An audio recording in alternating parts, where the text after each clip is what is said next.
Ce soir, nous avons la chance d'avoir l'un des pionniers de cette nouvelle technologie. Moustapha Cissé est un mathématicien sénégalais qui a fait ses études en France avant de travailler aux États-Unis pour Facebook, puis Google.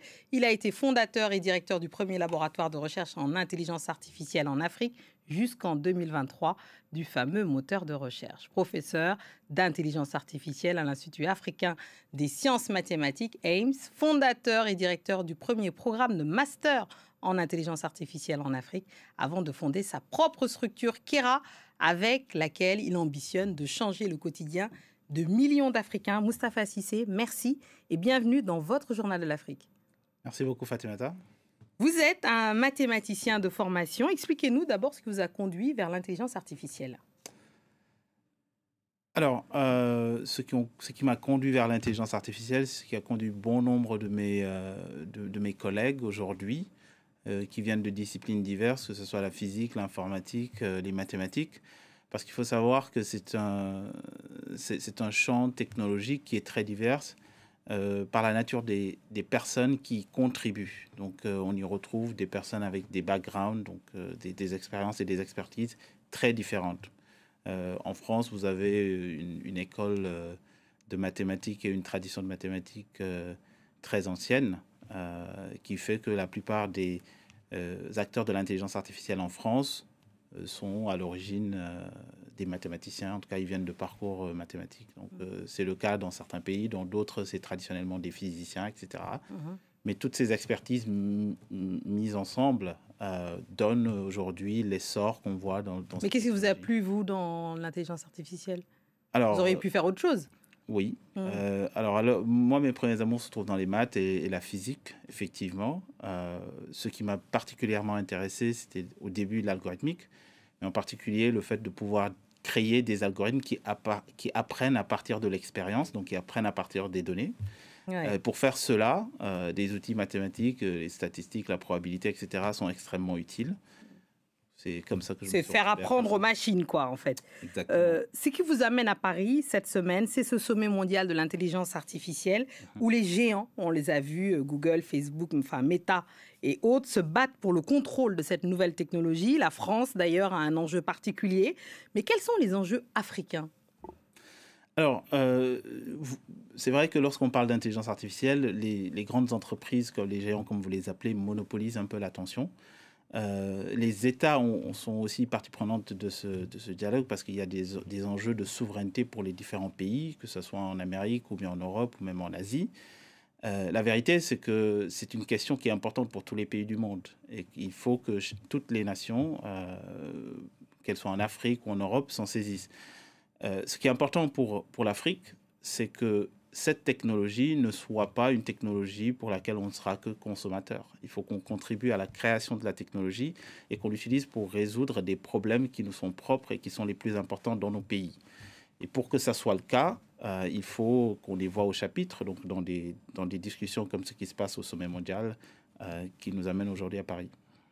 Finalement, je vous entends aussi, et dans les travaux et dans ce que vous avez fait, finalement, l'intelligence artificielle peut être même une chance pour le continent africain. La preuve, votre structure que vous avez créée, Kera, a suscité énormément d'attention. Vous êtes 40 personnes, 17 nationalités, vous m'avez dit. C'est la preuve, finalement, qu'on peut ramener des gens sur le continent sur ce sujet-là, c'est ça ? Absolument. Nous pensons, notre conviction est faite que la technologie ne peut pas être détachée de l'environnement dans lequel elle est créée.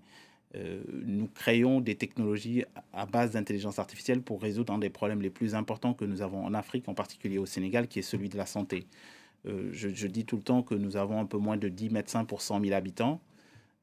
Pour améliorer ce ratio, il faudrait faire en sorte que la population de soignants croît plus vite que la population elle-même, ce qui est impossible étant donné les statistiques actuelles. Donc les seuls moyens, c'est d'utiliser la technologie pour augmenter les soignants et faire en sorte qu'ils aient les outils nécessaires pour améliorer l'accès. Eh bien, venons-en au fait, cette application que vous avez créée avec votre structure Kera pour répondre précisément à ce défi de la santé de la population qui croît énormément, beaucoup plus vite que le nombre de praticiens.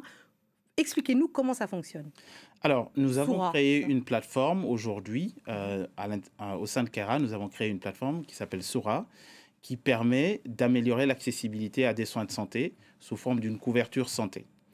Donc aujourd'hui, n'importe quelle personne qui souscrit à nos services peut directement à partir de son téléphone avoir accès à une couverture santé qui lui permet, sans papier, d'aller dans n'importe quelle structure de santé du pays et de recevoir les soins dont ils ont besoin. C'est extrêmement important parce que jusqu'à présent, c'est un milieu qui est géré par des acteurs classiques où vous pouvez vous rendre dans des structures qui sont dans les réseaux de ces acteurs, ce qui est très limité. Lorsque vous sortez de Dakar ou de Thiès, l'accès est quasi inexistant. Donc aujourd'hui, sur la quasi-totalité du Sénégal, nous permettons aux gens d'avoir accès à des soins de santé.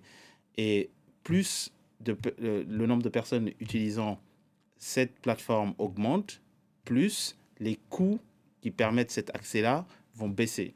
Donc nous sommes en pleine croissance et nous sommes contents de pouvoir réaliser tout ce travail-là avec des ingénieurs, des chercheurs du monde entier. Vous l'avez dit tout à l'heure, on est une quarantaine de personnes, mais de 17 nationalités différentes. Nous avons aujourd'hui des Européens, des Africains qui viennent de partout pour travailler à Dakar sur notre plateforme et pour rendre la santé plus accessible.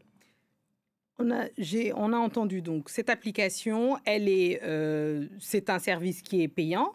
Derrière, il y a des vrais médecins, c'est-à-dire qu'en fait, l'intelligence artificielle a travaillé. Vous m'avez expliqué, essayez de m'expliquer. Alors, on va expliquer au grand public. Ça veut dire que le modèle mathématique derrière a intégré des données qu'on ne voit même pas ailleurs, finalement. Alors, ce que ça permet de faire, c'est que ça permet de rapprocher ceux qui ont besoin des soins avec ceux qui les donnent. Nous ne donnons pas les soins, mais nous rendons cet accès possible. Et par conséquent, nous améliorons l'inclusion pour tout ce qui concerne la santé.